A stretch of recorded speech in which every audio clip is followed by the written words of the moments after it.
it's normal to have these feelings, isn't it? And I think, it's just maybe switching the focus of like, oh, panic to go, well, actually, why am I feeling like this? Like, what is this feeling? Like, just be curious. It's just, you say that all the time. Just be curious with it.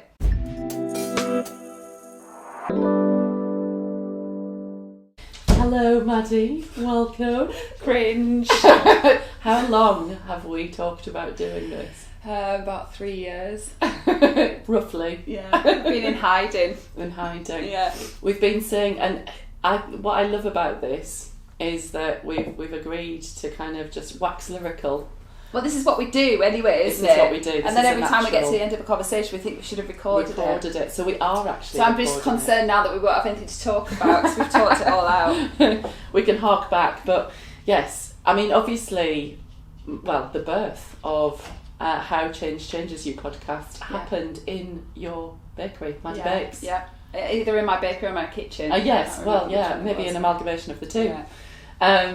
But we used to work together, for those listening. 16 years ago. Oh my God, was it? Even more than that now. Oh wow. Yeah. Yes, when ad agency land, propaganda in Leeds, back in the day. And then we reconnected when we both moved up to the northeast. Yeah. About 3 because I needed you in my life. Felt overwhelmed that I felt I needed you in my life because you were just talking all the talks that I wanted to know about. Yeah. Like energy attracts like energy. Yeah, we come back into each other's kind of space, didn't we? Because of what we needed.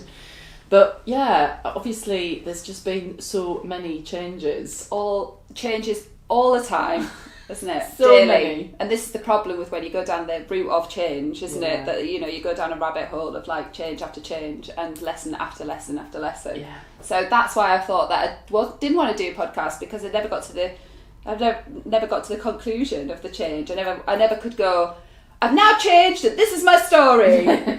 So it was just a constant, just keeps happening, doesn't it? Yeah. No, exactly. Well, I think it's one of those things, isn't it, that the only constant is change. And we talked about before, it's like, what's the universe trying to teach me now? Yeah, I hate that. I mean, like, now that I'm conscious of that, it's just like, come on, I just need a break, stop telling me a lesson. Give me a bit of a break from the lesson. Enough lessons now. You don't get Enough. Yeah, it's the whole thing of you just think that you've got to an acceptance level or you've just figured something out or you've got to that place of peace. And then another wave of another lesson comes and you just kind of go, oh, wow. Yeah. There's more. There is more. And then I just think that we get very good at like putting some processes in place to deal with that change, don't we? And we're like, I don't know if you've got spiritual practice or like we have, or like we're very good at sort of like trying to learn the lessons. We can almost become too good at that. And for me, I've kind of lost track of like actually about me. There's become a sort of almost like these coping mechanisms that are sort of set around me because of trauma and like difficult situations. And now I'm sort of back to bare basics. I've gone almost like full loop back to the beginning. Yeah. But I think that's the thing, isn't it? It's what we were saying about this thing called personal development. I think I've definitely been fooled into thinking that we arrive somehow, but actually we don't. And I think it's that acceptance of like, we're never going to arrive. No. It's always going to be a new layer. It's always going to be a new cycle. But we're searching for the solution. Yeah. That is what we, as humans, we just think on one, like on the pendulum swing of like, I need a new car, I need a new house, all those things, right up to, I need to meditate more, or I need to, it's like a medicine, isn't there? There's a thing that can fix us that we can. Yeah. And there's not. Yeah, because none of us are broken. Just going to put it out there, right? There's just not. Because we're not broken. I think we think that we're broken. But actually, I think it is about coming back to essence, and I think we do that again and again because, to your point, and I know we're analogy queens, both of us. We speak in analogies. But I think you've got to sometimes swing out of alignment, swing out of who the hell am I, what am I doing, to learn the lesson, to fall, smack your head, get yourself back up again, and then come back into centre. And I don't think that pendulum swing ever stops. No, and I think I just feel like really sad about the fact that there has to be some kind of catastrophe to get to that level. I mean, I know I've spoken about that a lot because I've had a lot of those moments throughout my life. And off the back of it has come a lot of growth, and I'm so thankful for that. But I just wish that hadn't had to get to such a catastrophe level, for big things to happen in my life Yes. for me to be able to reassess everything. Yeah. But it's just been my journey, and that's how it's panned out. Yeah, because I think that's true. I mean, we've talked about this endlessly of almost, it's that little universe tapping at your window, and then you often ignore the signs, like we've both kind of said over the time. We've known something's not right. Yeah. But because life gets so busy, and you're kind of trying to think, well, no, I haven't got time for that, I haven't got time for that, and then it almost builds in pressure to then it sends you something you can't ignore, so then you have to deal with it. Yeah, and we're very keen to reinvent ourselves, aren't we? Yeah. To sort of go like, what have I learned off the back of this? This is the new me. Ta-da! I'm out in the world again. Yeah. And it's like I've reframed myself and I've learned all these lessons. Yeah.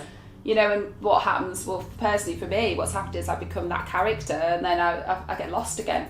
Yeah. You know, and it's almost like those cycles of dying 1,000 deaths to be rebirthed 1,000 more times, because it's like each layer of who you thought you were has fallen away, and then it kind of births a new layer, and then you become that kind of, whenever anything falls away, you go through a grieving process, and then you go into a scary new place process. So the question is, how can you get to that point without something, the universe sending you some kind of catastrophe? Yeah. What do you think is the answer to that? I don't know, because I've not been able to do it. I think it's like a constant learning now that I'm aware.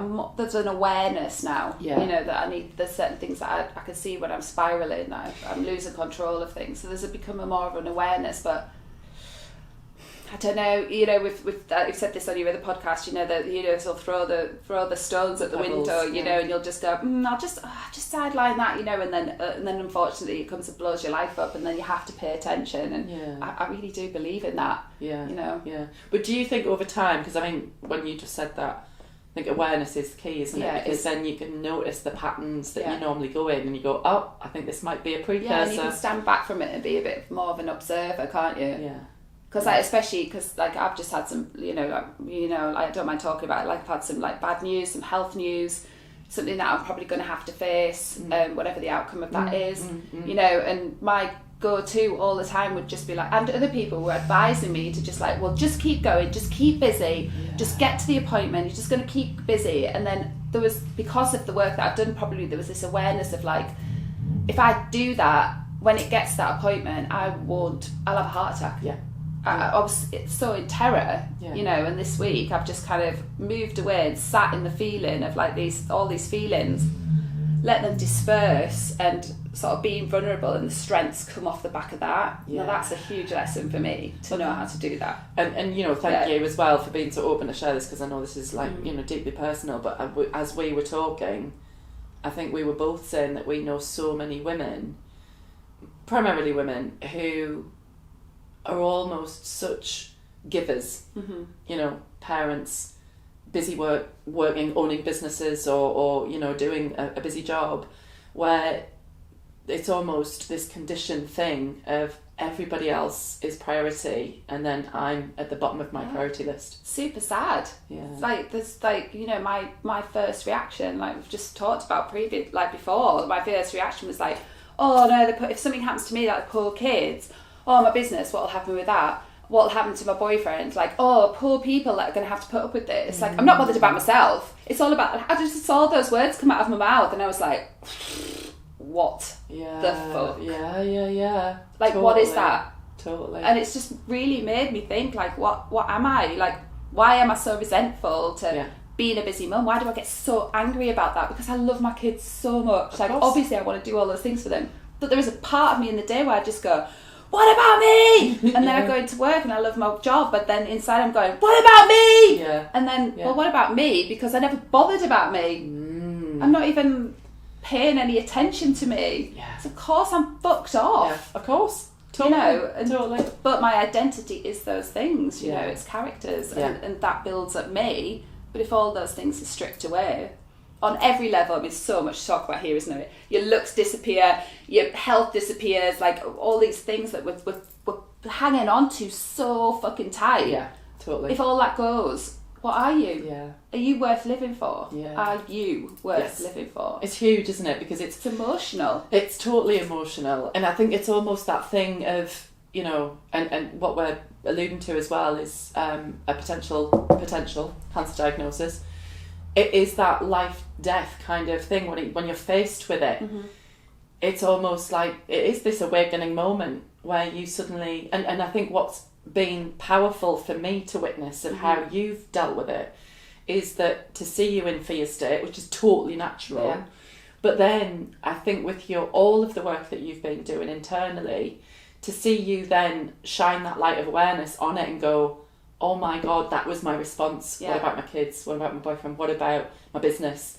And then suddenly having a light bulb moment of, well, yeah, that's all well and good, but what about me? Who do I live for? Who do you live for? Yeah. Like, who are you going to fight for? Yeah. If, you know, you can't, I think, and there must be loads of people that do this, but I think, you know, if you're in that position, well, when we just talk about health, but it could, like, this could be relevant to lots of different things, couldn't it? That you're sort of sitting there and going, I'm doing this, I'm taking this treatment for my family. And I think that's obvious. Yeah. But there's got to be a core of, like, you've got to live for you. Yeah. You know, you've got to stay healthy. It's like we talked about running, wasn't it? It's like, why do most women exercise? Are we exercising? Really be truthful with yourself. Why are you exercising? Are you exercising to nourish your body because you fucking value yourself so much because you are a precious human being? Or are we exercising to stay thin? Are we exercising because that's what society tells us we should do? Because as a mum, your time out should be running. Yeah. You know, like, I think you've got to ask yourself these really honest questions about why you're actually doing something. Yeah, because it's the intention behind, and I think what we've discussed is almost that getting clear on, and it's about filling your cup up. So before you're a mum, before you're a business owner, before you're a partner, is your cup full? Yeah. And are you nourishing your soul? Are you nourishing your body? Yeah. Are you nourishing your emotional state? Yeah, for you. Yeah. Because if you're not looking after you, then you can't be there for anybody else. Their second, I mean, that sounds super selfish, doesn't it? And I've wrestled with that selfishness because I've been a carer all my life, you know. Yeah. I looked after my brother when he was younger. I looked after my mum when she died. You know, I've been through a lot of that stage. So for me to say that I'm going to put myself first is really, really hard. Yes. You know, it seems super selfish. Yeah. But the other things are actually secondaries. You will be a better partner if you are looking after yourself. You're a better mum. We know it, don't we? Totally. You know, we can be that calmer mum. Yeah. To take on those things. 100%. And this is we've come to this conclusion, haven't we? Well, I have, about what my value is with Health of You, and like if anybody needs to do the value the energy assessment with Christina, because it is like life changing. But my value is space to create, just space. So simple, isn't it? But so hard. I just need some space in my life, and I don't think it's a lot. I just because you know, like, you come across whatever's going to be thrown at you, and if you are 100, we talk about this all the time, don't we? Your bucket full. And I mean, mine is literally like a millimetre flowing over all the time because I've taken on so much, and I've got no capacity to deal with this. Yeah, I've got nothing. Yeah. So what do I do? Yeah. Well, you know, because I think you realised over this week, because I know when the fear grips you, right, when you're facing a potential diagnosis, and you're in the eye of the storm, what I was really, really super happy for you and proud is that you actually, with that awareness, went, I need the space. So you gave yourself permission. I know it wasn't easy. No, I mean, it hasn't been easy at all. It's not easy for me I'm in control of everything in my life. I'm holding on to, like, I'm literally like spinning the plates, and everything is so temperamental all the time. So yeah, to be able to just trust people and step back, and I'm lucky because I'm at a place in my life where I'm surrounded by supportive people. Yeah, you know, that's just happened over the last 4 years. I feel really blessed by the people that are in my life. Yeah. But to be able to also just hand it over and just go, I'm just gonna have to go look after myself now. Yes, and it's been huge. Can you, for other people listening then that may be thinking, oh well, I can't possibly take time off, I can't possibly take a break. How did you process that how did you move from the fear place of I can't possibly to then the permission? How do you think you did that? I think it's this awareness of having to sit in a feeling.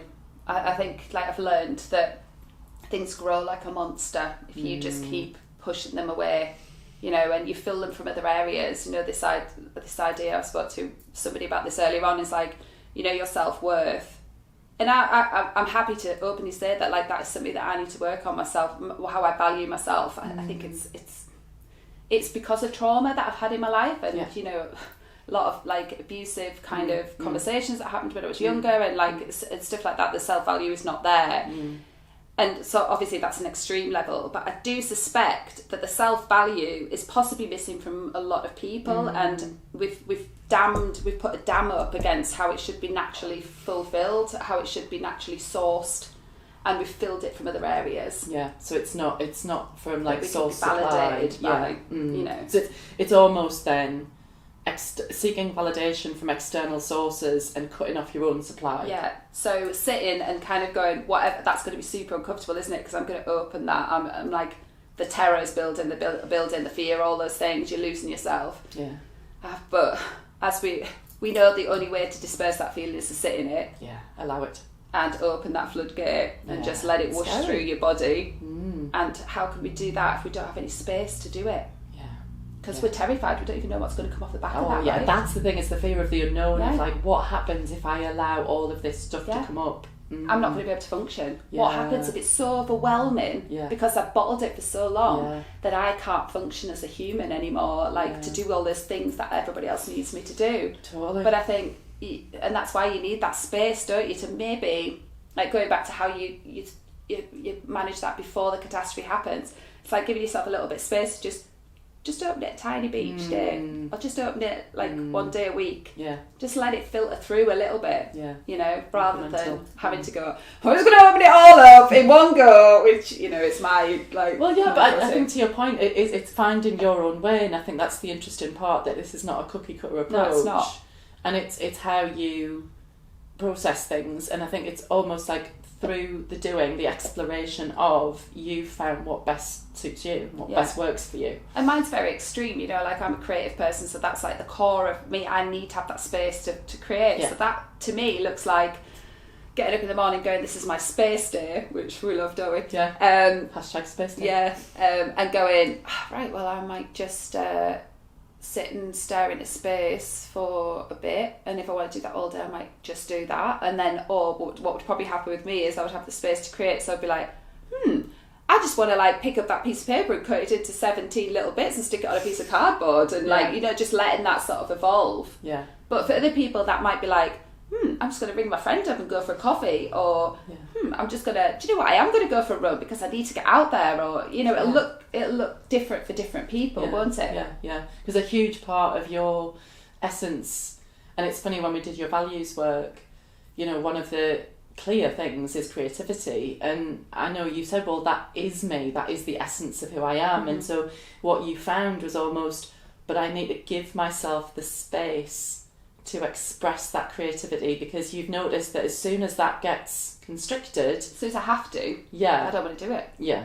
So then it's that's where the resentment comes in. So it's almost well, actually, if I give myself the space, then that's part of your renewal and refresh, isn't it? It is. And that's my energy. And even like, you know, how many of us can really say that we're like, we go, right, I'm going to cook food, like for yourself or for a friend, like when you came around the other day, and getting lost in this state of like, what delicious food do I love to taste? Not like, well, I need to do fish fingers for the kids, and I need to do this for that, you know, and like she's about, what delicious food do I want to sit and go, that nourishes me, and it tastes delicious, it's my favourite things, and create a meal even. Yeah, because it's almost on a deeper level, it's sensory. I think, you know, we talked about this a lot, it's like, are you a human being or a human doing? And I think we can get so trapped in the doing, which is almost like living life like a ticky box exercise, as opposed to, and obviously some of life kind of has to be. We know we live in the real world, but I think when we live far too much in that, then we're like starving our soul of that life force energy. So then it's like, how do we balance doing the ticky box stuff, but to your point, how do we nourish ourselves from the inside out to allow us to reset our energy all the time? Yeah, and I'm sure that some people don't even realise that they're missing that out of their lives, and it'll come up in other ways when it like illnesses or a bad back, or you know, it could come up as just utter frustration where you feel like you just want to smash a cup against the wall, that sort of boiling. You know, you probably don't even realise that you're missing that about yourself. You're just doing something just for you.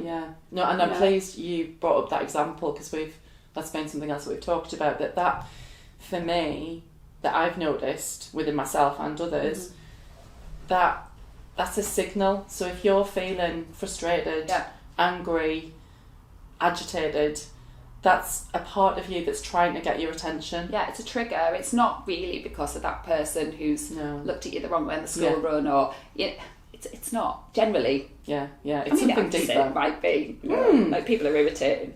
But I'm irritating. Like it's, but I think that there is another reason why those things are triggering you. Yeah. Well, but to your point, I think what you've kind of beautifully illustrated really is, if you are at capacity, then you have a proclivity to be more irritable. Yeah. Whereas if you give yourself some space and room and you're more calm and grounded, you're less irritable. Yeah, you are. So it's not about people being irritating, it's about you being less irritable. Yeah, and being able to cope with that, whatever gets thrown. Because, these are going to get thrown at you every day, aren't they? Oh, yeah. You're going to have something to deal with the kids, you're going to get a phone call from school, you're going to get, all these things are going to pile up. Yeah. And if you've got no capacity for it, how do we really believe that we're going to be able to take it all out? We're only humans. Yeah, totally. We need to give ourselves breaks, and I think we've come a long way in terms of, especially, it was only International Women's Day last week, and the fact that we've come so far in being able to have so many more opportunities and all the rest of it. But I think sometimes, it's like the light side of that is, yes, being expressive and being fullest people. But the dark side of that is then you somehow feeling the pressure that you have to do it all now and perfectly. Yeah. And it's unachievable. Yeah. I just think there must be so many people that just would not give themselves that space because they would just see it as being selfish, I think. I think there's a real fine line, isn't there? This is not what we're saying. We're not saying that you have to be selfish and you have to be like, mummy needs a spa day every month, and that's not what it will be. But I think it's just letting other people know that you just need an hour space. Yeah. Even if you want to enjoy a cup of tea or read a magazine or something, there almost needs to be a signal that is a bit of space that you just need. Yeah. And if you let me have this space, I am going to be such a better person to be around. I'm going to be more fun. I'm going to be more energetic. I'm just going to be able to live a better life. Totally. Which sort of brings us into our space invaders thing, doesn't it? Which we're convinced that people are invading our space when we do set those boundaries as well. And responsibilities are sort of these space invaders. And I don't know what the solution to that is, but I think it's probably just setting that out for people so they know that this is, you value yourself, and they'll learn that you're valuing yourself and you're going to have some space. Yeah, because we teach people how to treat us. And I think, a lot of the conversations I have in my coaching sessions are, we don't realise, because we become a mum that's always there, that's always switched on, that's always responsive to your children's needs, or always responsive to your partner's needs, or your friends. And I think the problem is, if you're always available, what are you teaching them? Exactly. That you're always available. So Yeah. sometimes it is, and it can be uncomfortable, but I think it's just to take a step back and identify, okay, where are you filling your cup back up again, and how are you doing that? Because you said yourself, kids, yes, you want to give them freedom, but they also react well to some structure. Yeah, I think you need both. You've got to have both. We've got to have to get up in the morning to function. If we were just sitting in a room going, well, what can I do today? I think we would just all collapse and sort of not really do anything productive. So we need that. So it's the paradox of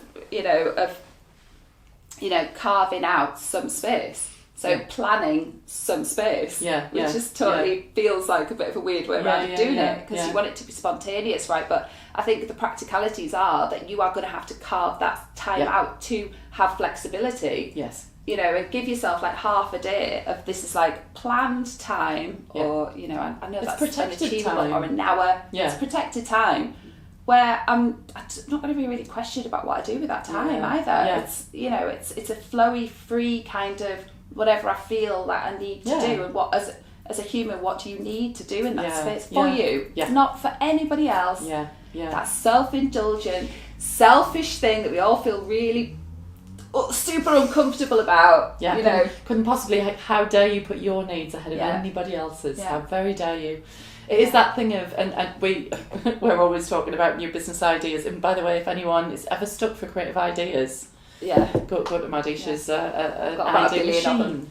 But we almost talked about, didn't we? It's almost having like putting like a space jumper on that communicates to I am friendly in space. Yeah. Maybe that's what we need to do. Maybe you need to put like a badge on. You know, like we were saying when you go to the like Eat, Pray, Love, the Buddhist retreat, where she's like, I'm in silence. You know, it's almost like badge. telling people that informing them. I'm in this place where it's really important to me.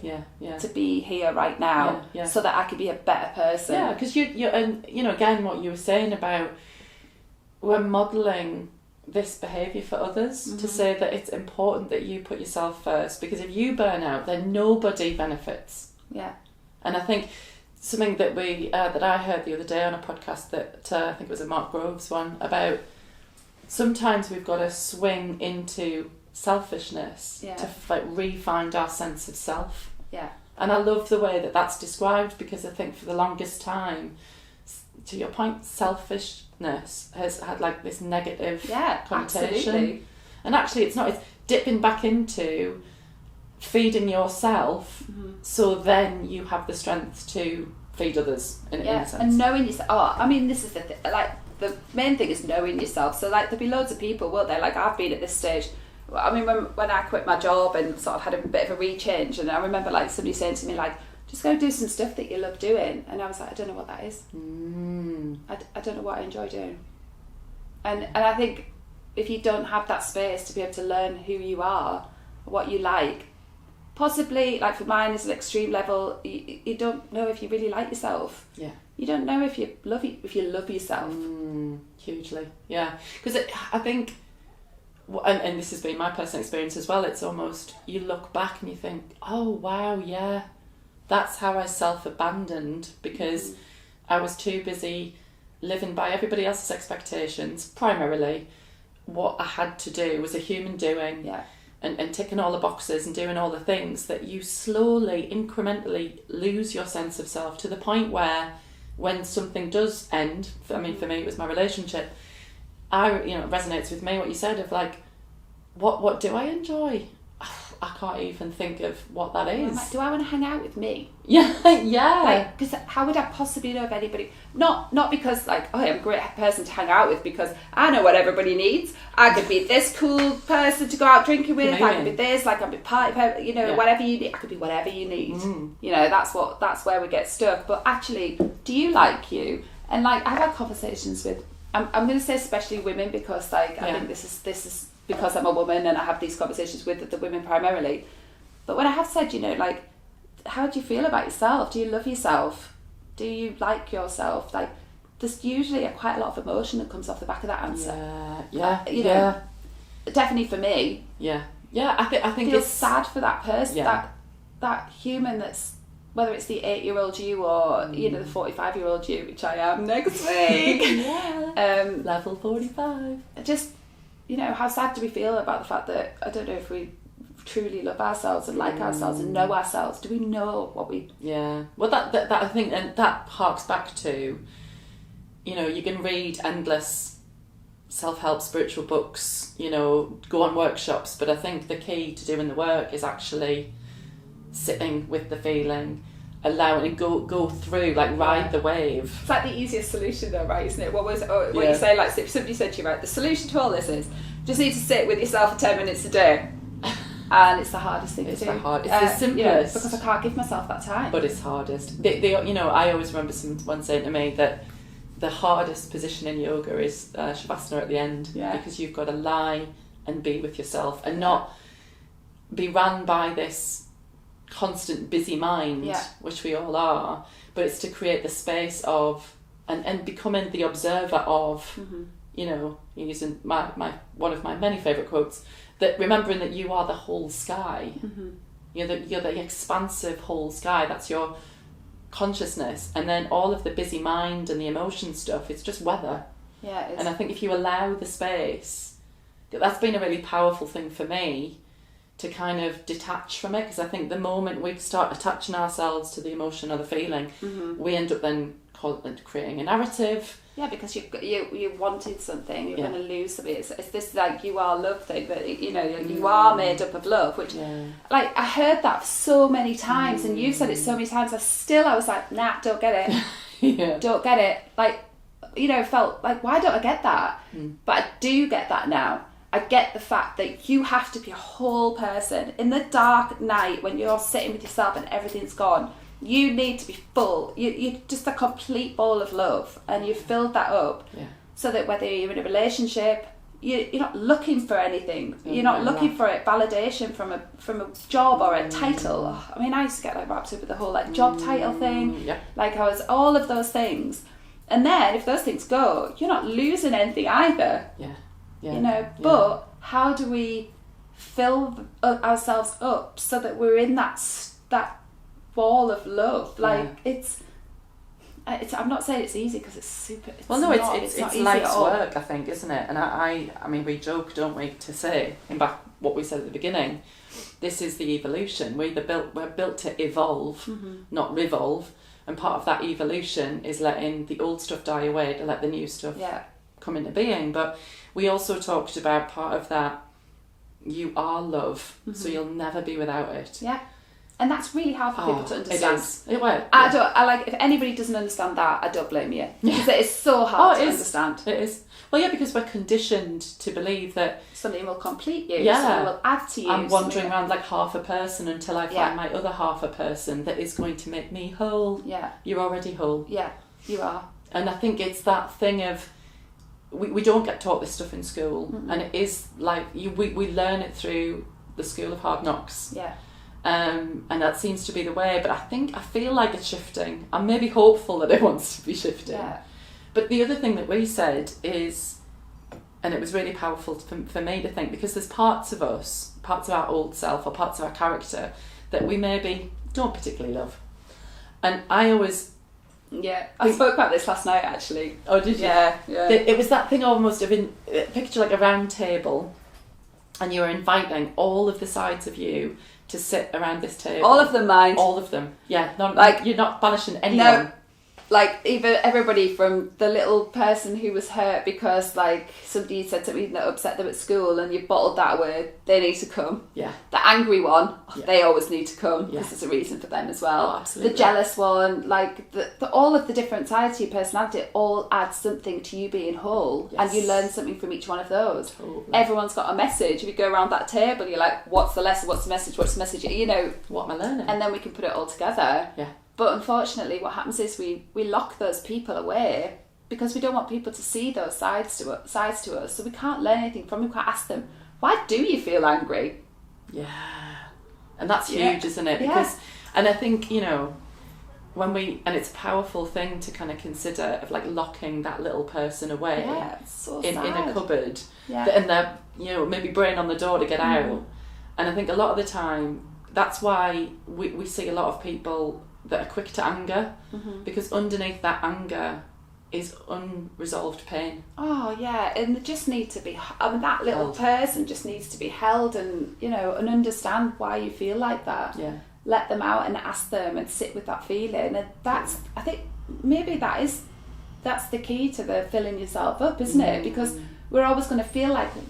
Yeah, we're always going to feel like there's a part of us missing because we won't acknowledge that part. Yeah. So then maybe we look for that externally to fill that, to make it like a whole. Yeah. And actually all the elements are there, but we don't want to go there. It's, and I'm going to say it, you know the quote, my favourite, the treasure you seek is in the cave you fear to enter. No, and I feel like when we talk about stuff like that, like people must be like just literally rolling their eyes going, oh God, I don't want to do these things. And it's just like, she's asking me to like, what are you asking me to do? Yeah. You know, revisit something that really hurt 5 years ago. I don't want to. I don't want to. I'm not gonna. I'm not gonna.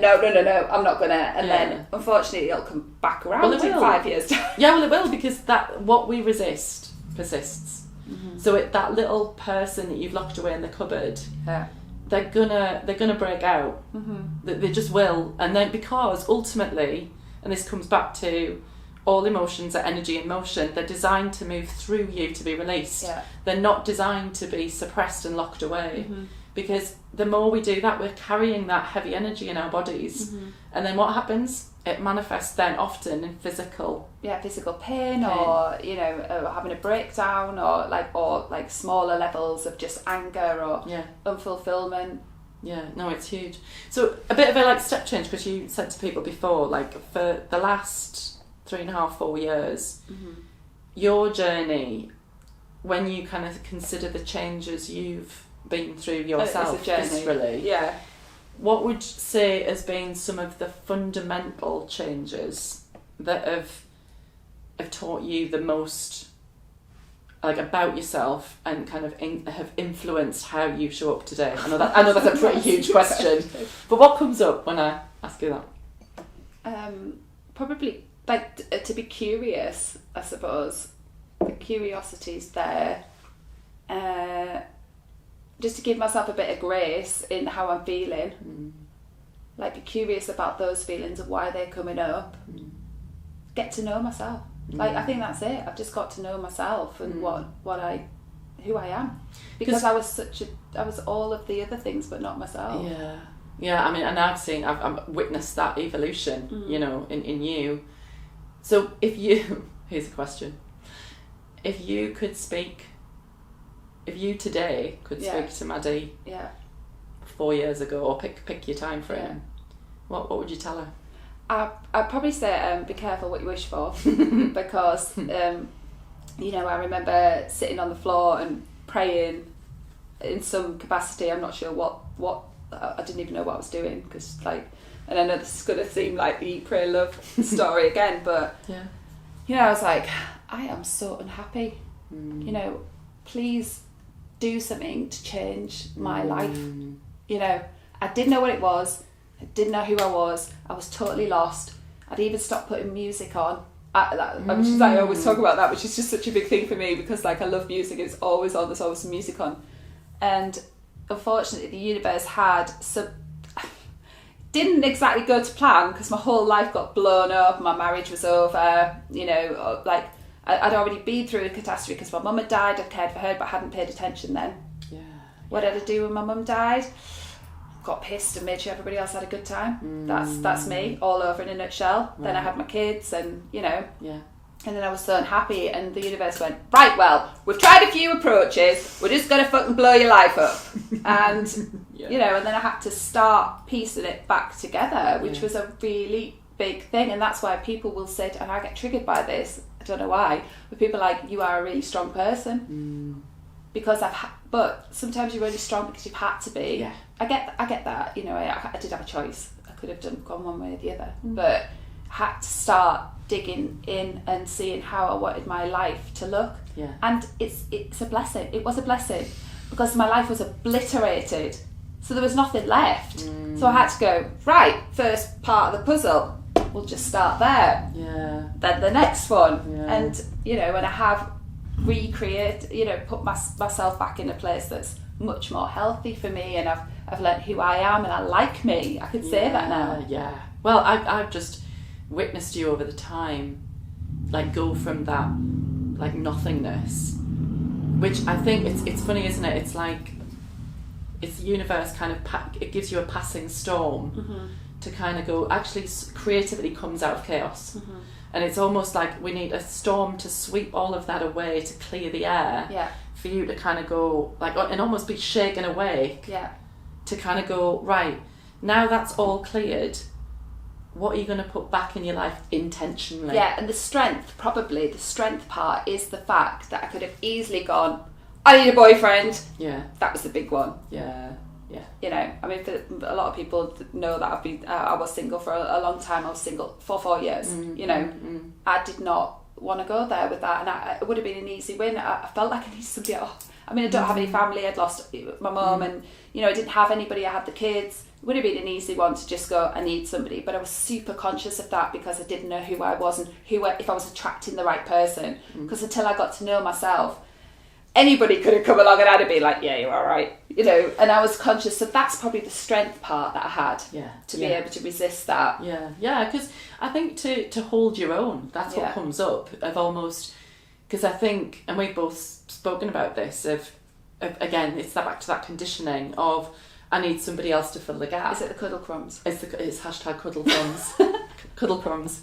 Because you devalue yourself to a point where you kind of go, I'll just take anything. I'll take anything over feeling empty. And I think what I'm hearing, I need somebody. I need it. But it's almost like that strength that you talked about. is being okay with feeling empty. Yeah. Like being okay with feeling uncomfortably empty. Yeah. And it's sitting with that again, isn't Sitting it? with and it. just being all right with that. And everybody like, what? You're single? How's that? Hang on a minute. Yeah. I don't get it. Yeah. What? And then that's triggering because you're like, what is saying there's something wrong with me? Like, Well, there you go something wrong again, with isn't me? it? Because It's it's like, and being able to go, no, hang on a minute, recenter. No, this is the best thing for me. Just knowing that that's the best thing for me. Should I get another job? Because I walked out of my job as well, and should I? What I need is structure. They're the thoughts that are getting thrown into my head. So your brain is like throwing the old narratives into your head of like the fix it. These are the things we need to do. You need a boyfriend. You need to get yourself a steady job. Oh yeah. Because you need an income, because you won't be able to afford your rent, and all these things that are getting thrown. And the strength probably again is me going. We're going to pick this back up because we had some sound difficulties and we kind of got cut off. But then we've decided to. So the fun bit for the first section is you just have to imagine what I'm saying. Yeah. You just have to lip read. Exactly. But no, I think overall we were kind of saying about life throwing you curveballs. Because I know one of the questions we were kind of exploring was almost, what over the last, say, 4 years since we reconnected, what have been some of the fundamental things that have... Because I know you mentioned that things like, practicing more curiosity, more openness, more awareness. But for people listening, like, what are some of the fundamental things that you've changed to bring yourself further in alignment with who you are? So I think it's being brave and not being so fearful that you just grasp onto things because you think you need them. Like, I don't know how much, like, because we've just spoken about this, so I don't know how much was recorded, but... it's that idea of like, I'm not in a partnership. I don't have a partner. Should I just need somebody? I just need to start dating. I need to go on Tinder. I need to get somebody in my life because I need that identity of like being in a relationship, because people are sort of like, what? You're not in a relationship? Or what's wrong with you? And, your husband left you and like, and to sort of be brave, I think. I'm brave enough to sit in the feeling of being scared about that and not having that being part of my identity. I must have been conscious of that actually from the beginning. I know that like now I've come into full circle of being like working out who I am, and I feel like I've lost myself again at the moment. So like this value piece around myself. But I must have been conscious of that even like at the beginning of this journey, sort of 3 or 4 years ago, that I was very keen to find out who I was again, to start rebuilding that up. And I knew I didn't want to do that through just finding a partner, the cuddle crumbs of just like I've got a boyfriend. I knew I didn't want to do that through like getting another job and getting into like the mundane of like getting a salary. I probably was pretty strong and pretty brave really from other people's points of view to sort of like turn my back against all that stuff. I went from a really big house to a tiny house. I got rid of all my stuff. I got one frying pan, and I sat in that, and I was like, okay, this is actually it feels all right. I don't need an extension putting on a house, and we're not aspiring to that, and I don't need a gravel sub-block paving, and and actually, what do I need? Well, I know I need to be by the sea. That was a non-negotiable. Yeah, I knew I needed that life source, and apart from that, that was it. Well, no, because you said yourself, isn't it? You had got to a point where, okay, so your relationship wasn't in a good place. You weren't in the right job. You felt like that was, so it was almost like life was ejecting you out. Yeah. Into this space. Yeah. And then you did the rebuild, and I love what you said about just getting almost like kind of going from a big house, right? Yeah, because that's again all the catchings of, oh well. I always say, isn't it, what's your personal definition of success? Yeah. Because it's going to be different for everybody. Yeah. And it's almost like, it sounds like you were following somebody else's definition of success and then 100%. Found that, hold on, this isn't working for me. Because life was so painful after my mum died, like I cared for my mum for a year and nursed her to her death, right? It was so painful. I didn't have anybody, we didn't have any, like, much more family, didn't have a partner then. And I just had to go survival mode, and I was like, what do I need? What do I need to fix these things? What do I need to fill?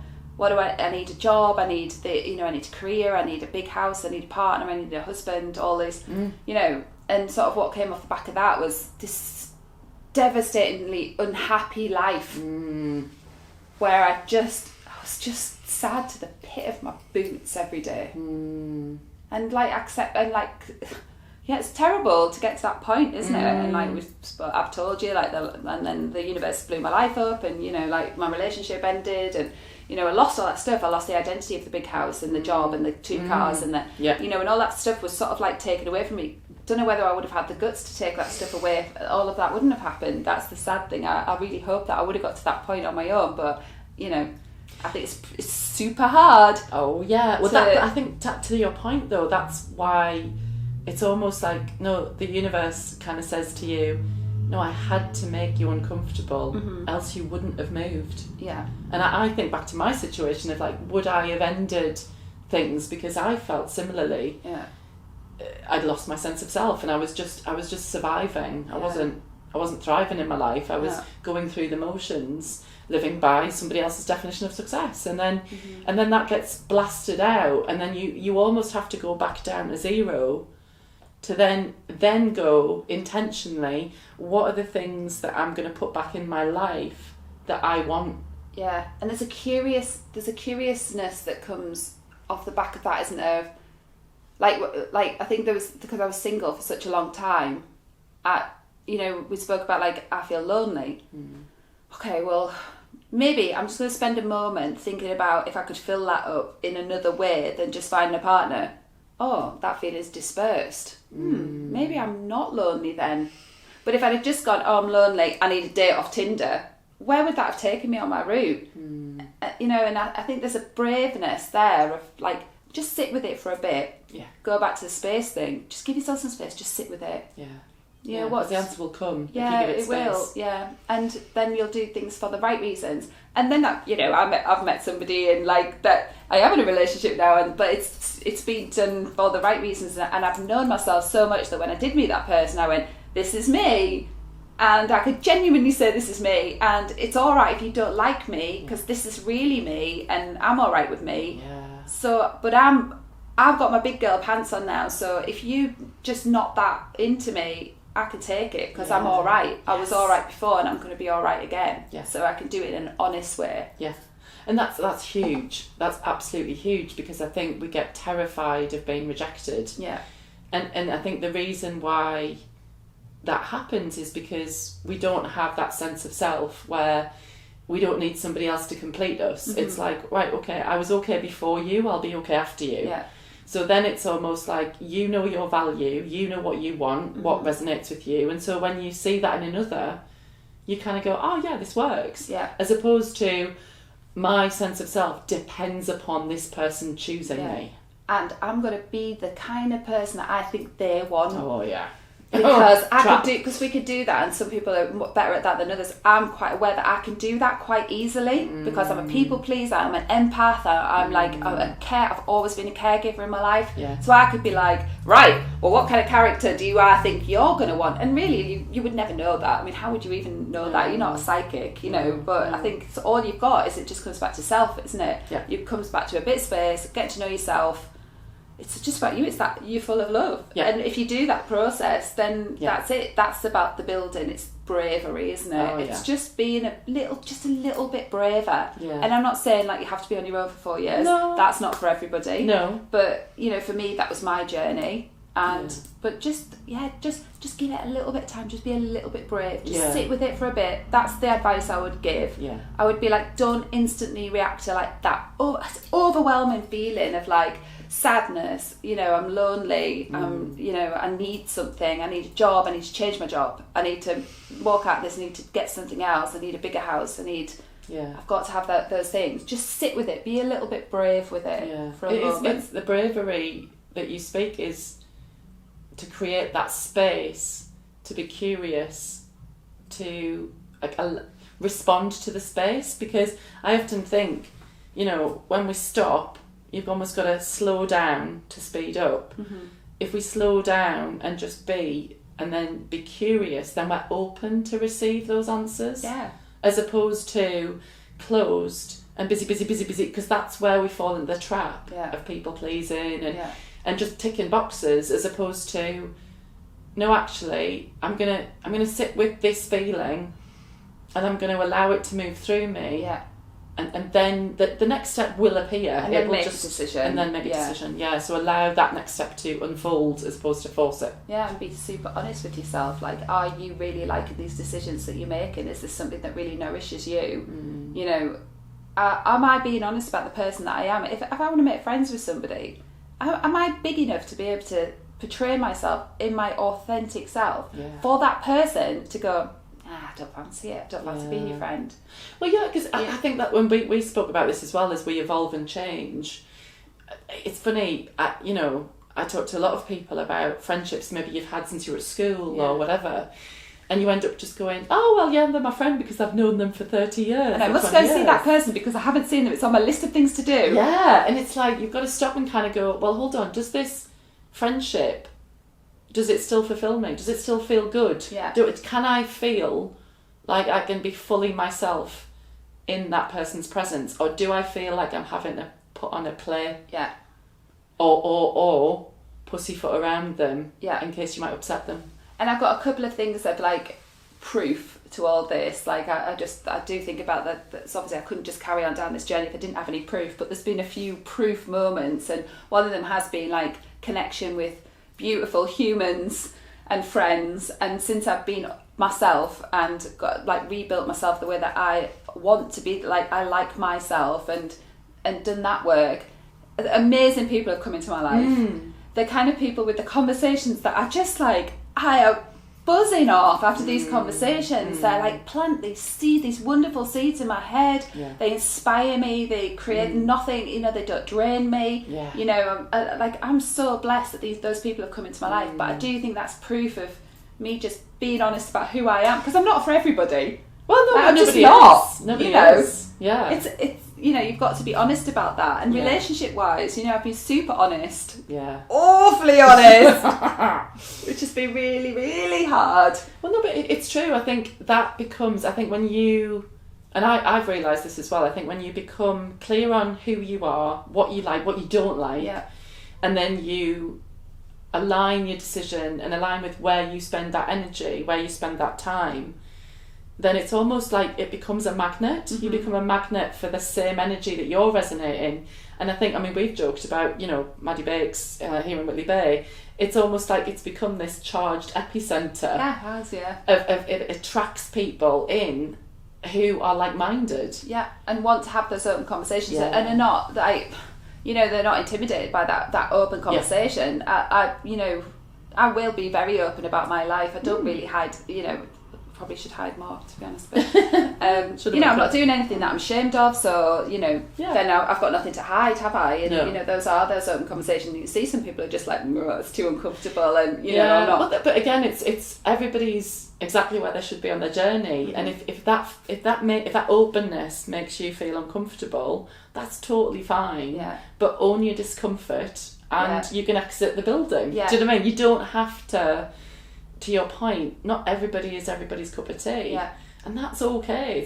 It's almost like taking some responsibility for stuff, though, haven't you? You've got to take responsibility for yourself. You do. And that brings us back around full circle to the fact that I think the only way of doing that is to give yourself something. Give yourself some time to get to know that person.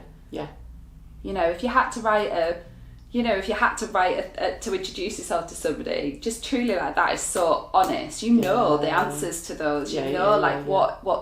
What fuels you, what floats your boat, what gets you excited. If you get into a relationship with somebody, you could say like, I need freedom to just be flowy with you, or I need structure, I need dates, or like the answer to these questions in yourself, so that you can then ask for that from other people. And I think that's a really important thing to say, because that's the tangible stuff, isn't it? To kind of give yourself the permission, give yourself the space to explore, and then ask those questions, and things like doing your values assessment and reflecting on what's happened in your life and where your energy's been super high, because that gives you almost a breadcrumb trail or like a clue as to what lights you up, and it's different for everybody. That's the beauty of it. Because you can't ask for something off somebody if you don't know what it is. No. Otherwise you find yourself in that, like I've been there before, shouting crazy kind of like, I just need more stuff. Yeah. You know, and nobody can respond to that, can they? No. You know, and there is non-negotiables, so you've got to be flexible in relationships, with friendships as well, but there's some non-negotiables that are just really important to you. You know, even though I'm doing my work on abandonment issues, because I've had a lot of abandonment in my life, I still can't cope with the fact that if I'm upset about something, if somebody walks away from me, I am not going to respond in a really good way, and that's almost a bit of a non-negotiable for me, because... But you're clear on what you need. Yeah, it might be. I might be able to do some work on that. I'm working on that all the time. But I think you've got to have some non-negotiables. It's knowing yourself, isn't it? It's knowing yourself at a deeper level, because then you can help your partner or your friend or whoever.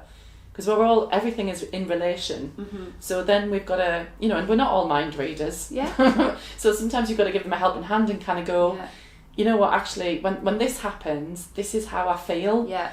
And then when they know that, they go, oh, well, I wouldn't want you to feel abandoned. Yeah. Right, well, I'll maybe more intentionally make sure that if we do, you know, have altercation, that I don't just scarp her and that actually I stay. Yeah.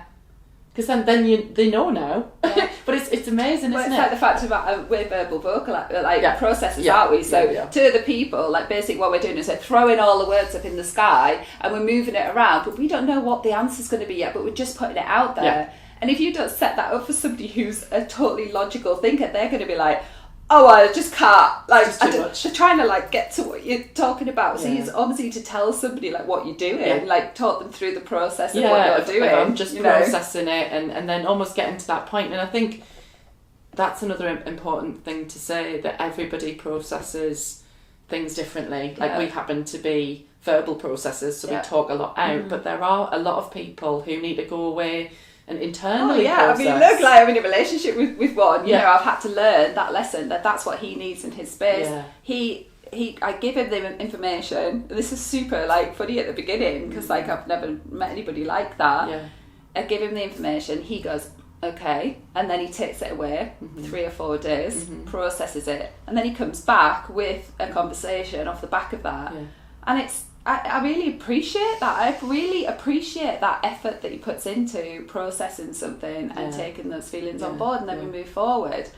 But he could come back and go, nah, but I've got to be brave, haven't I? Because I've put my opinion out there. I know myself to be able to. It's scary. Yeah, but also with that, what I heard is you've given him space to do what he needs to do. Yeah. So that's the whole. We've talked before about moving from, like, you know, total dependence in a relationship to total independence. So someone who's a total island and doesn't need anyone or has that feeling, or someone who's totally dependent to codependent. And then there's this space, this special space in between that is interdependence, whereby this is my dance space, that's your dance space, and then you listen to each other and then respond to, okay, I'm seeing that you need that, right? I'm going to give you that space. Yeah. And I'm going to trust that whatever you come back with is how it's supposed to be. Yeah. And that's okay. Yeah, it's okay, because but that's the work that you're doing on your own, isn't it? Yeah. Yeah. That's the complete work that you're building yourself into a complete person, so you're not going to be hurt by what they're going to come back. No. You're going to be hurt, but you're not going to feel like you've lost something if they come back with something that you and don't agree with. It's almost like, I think when you put with codependence, you put your keys of happiness, of suddenly you've given all your power to that person, and then suddenly they have the power to basically like break your heart or to fulfill it. And I think with interdependence is, you know, whatever happens, I'm going to be okay with it. Yeah, it might hurt. Yeah, but I'll be okay. Yeah. Whereas you're not placing your whole self-worth based on someone choosing you or not. I definitely feel like I don't want. It's not like I want to be in a relationship. I don't want to just be in a relationship. I met somebody that I want to be in a relationship. Yes, that I met that person, but it's not like I need a relationship. Yeah, and I think that's the difference, isn't it? Because I think that's what's changed, and we've said this. And I think that's the power of giving yourself the space to be alone. In being alone, you find that, well, I'm not alone because I'm with me. Yeah. And then when you figure out who you are, you kind of go, you know, I kind of like me. Yeah. I like this. I like spending time with me. I might give myself 2 hours next week. Yeah. It's all right, this. Because that's the thing. It's like, if you're feeling lonely, then the chances are you don't like spending time with yourself. Yeah. And that's confronting. Yeah. That's super confronting. And because that was the question that kept coming up time and time again. We were single for a long time, Yeah. you know, and we kept saying, like, you know, ask yourself the question, like, are you lonely? Is there something else that I need to do for myself first? Yeah. Ask that first. We were curious with that, weren't we? Yes. I remember being really curious with that question. Yeah. And most of the time it dispersed. Oh, yeah. Because it's, I mean, it's there's like a some sudden... things that obviously didn't disperse that you can't get from yourself. Oh, yeah. But, you know, there was the, like, most of the time it disperses, doesn't it? Yeah. But you don't have to... It's almost... Again, it's back to being uncomfortable. Being comfortable with being uncomfortable. Yeah. Of, like, allowing that fear, allowing that discomfort to be there. And then you go... Oh, it's okay for it to be here. Yeah, and I can imagine as well, like, we started talking about space, and I was thinking about this morning, that, like, my levels of how much space I need is probably quite extreme now, because I know that that's, like, my main value, so it's like, and because I'm creative as well, I need that, like, part of my core. Yeah. But and imagine, like, maybe you just start off, like, that 10 minutes is going to be super uncomfortable for you, isn't it? You're just going to, like, I don't know, lie on the floor and stare at the ceiling for 10 minutes. That's probably going to be really uncomfortable for a lot of people. Yeah. To not justify, like, if they're cleaning or they're putting a wash on or they're phoning a friend or their mum that they should be catching up with, or, you know, for no reason. Don't fill it with anything. I think that would be a good, like, challenge for people. Yeah, there you go. We challenge you. Just, like, spend 10 minutes a day with nothing. Yeah. And feel alright. Don't feel guilty about it. And just feel alright with it. Oh, yeah. And drink the tea and, like, taste the tea and just go, be with yourself. 10 minutes. Yeah, and it can start with small increments, you know, because that's how you exercise the muscle of awareness, and the fact that you might surprise yourself. In fact, you probably will surprise yourself, because this is something that we've found doing this. Drop your shoulders and just kind of go, yeah, you kind of feel the sense of relief. And I think sometimes as well we put too much emphasis on the fact that you should be meditating, or you should be, you know, doing something that feels too unachievable. Yeah. You know, even though it's the same thing. Yeah. To me, sitting, having a cup, like, staring into space for 10 minutes is meditation in a way. You know, I don't think it needs to have that spiritual kind of sticker on it necessarily. No, and I you know, something that I find myself doing, that I've realised when you said that, when I reflect, when I do have moments where I am just giving myself space just to sit and be with myself, it's almost like I'll look at things but at a deeper level. So instead of just saying, oh, there's a tree, I'll suddenly kind of go, wow, that's like, I'll look at the green, or I'll look at the shape of the leaves, and it's almost like you're seeing it at a deeper level. You're not just scanning your environment. You're sitting and you're kind of marvelling at the simplicity of it, which I know probably sounds... It's quite fleeting though sometimes, isn't it? Because you catch yourself out. Like, I'll do that and I'll sort of sit and I'll go, has that always been in the garden? And then you're like, oh, I lost myself for a minute. And you bring yourself back out of it. But those moments are like pure little, like, drops of joy. Yes. Because you're still. Mindful moments. It's a stillness. It is stillness. And I think, like, we shouldn't, like, push ourselves to have, like, to achieve so much stillness straight away. No. Because I think what could happen is if you went straight into the kind of, like, I'm going to have half a day, you would be like, I'm going to meet up a friend, I'm going to do these things. Yeah. Maybe it is, that's the answer, just to sort of sit uncomfortably for a small amount of time, see what comes up. And you know, like, or meditation's all about, like, don't think about anything. Just let yourself think. See what comes up. Well, you know, that's the myth, though, isn't it? I think that's the pressure that a lot of people feel, that, oh, I've got to clear my mind. Yeah. No, it's back to you are the whole sky, and just noticing, like, oh, that's interesting. I'm thinking about that now, and now I'm thinking about that, and just don't get attached to them. Yeah. Like, and why does that come up? Like, just be curious with why that comes up. Be curious. Because I think a past thought could come up, and you just maybe you could learn something from it. Maybe it's just a fleeting thought, and maybe it's just like looking. I think it's a great practice in focus and non-attachment, that you can kind of then not, and sometimes you will get attached, and that's okay too. Yeah. But I think it's a muscle to be exercised, just in allowing, in seeing, like, what comes in, and I think goes what out. is curious is if you're doing that and you feel guilty for spending those 10 minutes. Oh, yeah. I think that could be a curious path to go down, because I would imagine, I mean, I feel it with myself. Yeah. The guilt, especially as a mum or a partner, or like in a house that you've got to keep tidy, or emails are coming through, the guilt associated with sitting and doing nothing for 10 minutes is curious enough in itself to question. Yes. Because it harks back to, as well, that need for control. but always needing to be in control. Or needing to give Yeah. to be loved. Yes. Give something to Yes. something else. That's a whole different Oh, podcast, yeah. isn't it? I But know, we could talk about Yeah. that for sure. I think we need to probably do part 2. And I think for anyone listening, if there's anything that's particularly resonated with you, we'd love to hear your comments. Yeah. Because, one of the reasons why Maddie and I wanted to talk about these subjects is that this is something that we're viscerally going through, and we, like we've said, we've talked to so many people that this is a shared experience, and we want to normalise feeling all the feelings. We want to normalise not, when we feel out of alignment, or when we feel like we're in our pit of shit or in our dark night of the soul. We want to inspire people to kind of go... It's normal to struggle, right? You get into a relationship, you're not failing. And it's normal to really struggle with getting into a relationship with somebody, because the narrative is being like the old narratives there, everything from television to like everything you've experienced. It's normal to like hate your job and struggle with that. Like it's normal to have these feelings, isn't it? And I think, it's just maybe switching the focus of like, panic to go, well, actually, why am I feeling like this? Like, what is this feeling? Like, just be curious. It's just, you say that all the time. Just be curious with it. Yeah, I think that's the thing. I mean, to kind of, I suppose, bring it back home, is to create that space of curiosity. And I always think we either have judgment turned all the way up, which is, that's right, this is wrong, this is good, this is bad, and we're constantly judging others and ourselves. And that always comes from the beliefs we hold, which is just a thought we continually think. And that comes from our perception. Everything's perception based. And so if you create the space, turn down the judgment and turn up the volume of curiosity, then you're kind of like, that's interesting. Yeah. And that almost helps you. Yeah, that almost helps you become an observer, I think. Because when you're in judgment, you're not observing. Yeah, and that's totally what I've done this week. I've had to sit in, what is this feeling? Yeah. Well, this feeling's terror because I've experienced this with my mum. Yeah.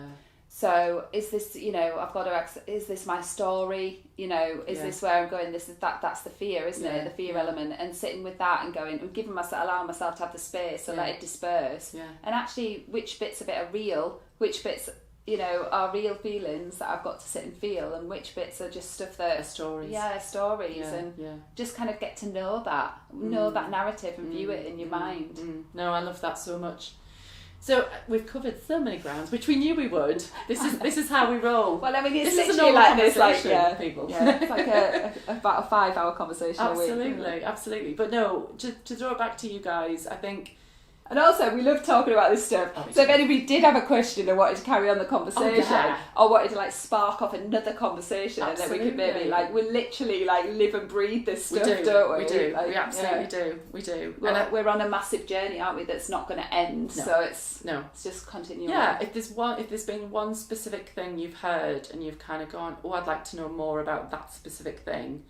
Then, nothing's off. You can say you can basically plant the seed of anything. Totally. Nothing's a stupid question, isn't it? It's no such thing as a stupid question. Yeah. And if you want some permission, you could just ask us. We can give you permission for 10 minutes. We could write you a permission slip. Well, thank you, Mazzy. I massively appreciate you. Totally. In my uncomfortable. Mazzy didn't want to do this in lots of ways, but I think it speaks volumes as to everything that you're doing and you're living, because you, like you've said, you're living, breathing, eating it, and I think that's the difference. You're not just saying it, you're practicing it. Yeah, and there's life on the other side of bad things can happen. We can do hard things.